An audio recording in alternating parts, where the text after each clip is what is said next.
created this engine, specifically for Battlefield 3 originally, and then, we came to the conclusion that other people actually have use for this, and I think it's pretty amazing that, you guys are making a racing game out of our engine. It is, definitely, because, without the engine, we wouldn't have been able to deliver our concept and using the key technologies that the engine provides.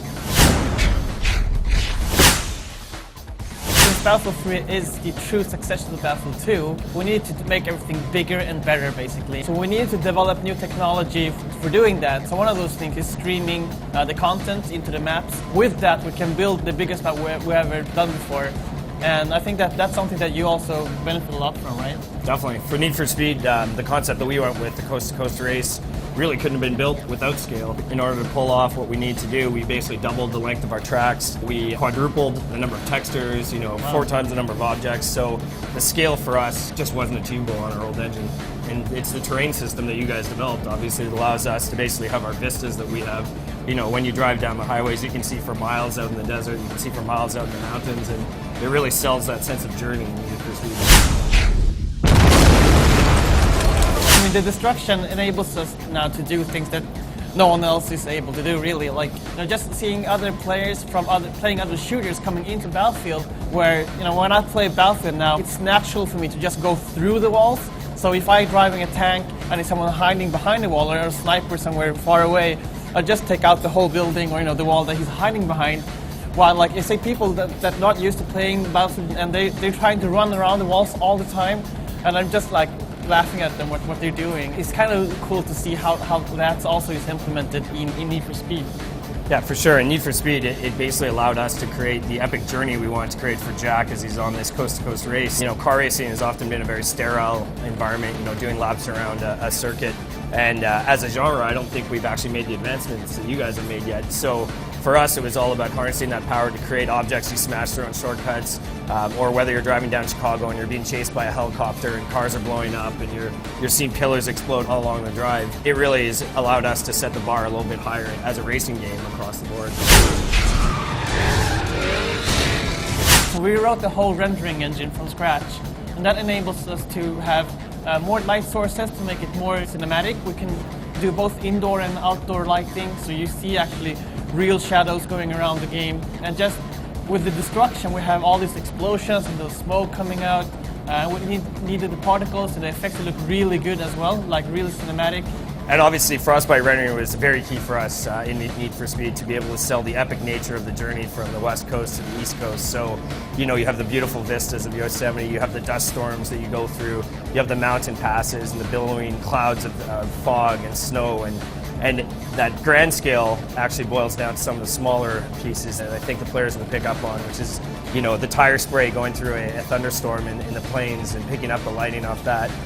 Chicago, there's blasting pillars and dust and picking up the lights from the taillights and the headlights of the car, and the dynamic lighting as you go into New York at sunset. And it's just an amazing vista of visual environment from start to finish that, it really sells the journey the player goes on in this race. When developing Frostbite 2, we needed to push the level of immersion of the game. One of the key elements for immersion is obviously sound. Everything has to be done dynamically, and that's what our engine actually does with the audio. So you can actually distinguish what gun the sound comes from, what distance, what direction it's coming from. Building from the bigger beats of the journey, whether it be a thunderstorm or an avalanche, down to, the little rock pebble sounds as you drive over a shortcut, or the whine of the engine as you shift gears.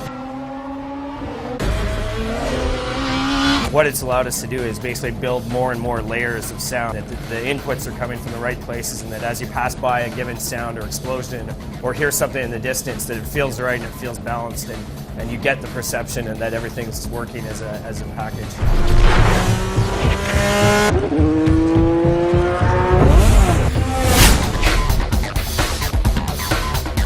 So we looked at this sports game actually, looking at FIFA and Madden, and what they've done, like the players when they're running around, kicking the ball, it looks so realistic.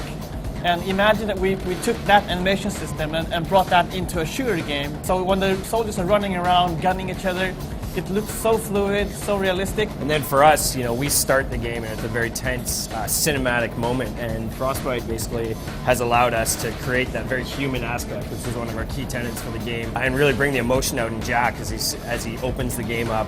And beyond that, I mean, as we've described some of the moments you go through over the course, a lot of them are very animated moments, and so the animation engine of Frostbite has allowed us to pull off some of these moments and these epic beats in the part of the journey that we wouldn't have been otherwise able to pull off. I think it's great that we've made this engine and then be able to share it with other teams and just like focus on actually making the game and not the technology. And just that we actually got stuff back from you guys. We have roads, and they built a tool for building roads. We actually could bring that tool back to Battlefield so we could build roads faster, for example. I think that's pretty cool.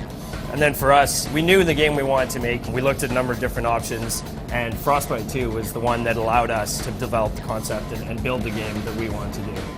What we've delivered this year we're very proud of, but we see even greater things in the future. The run is just the start of what we think we can do with Frostbite.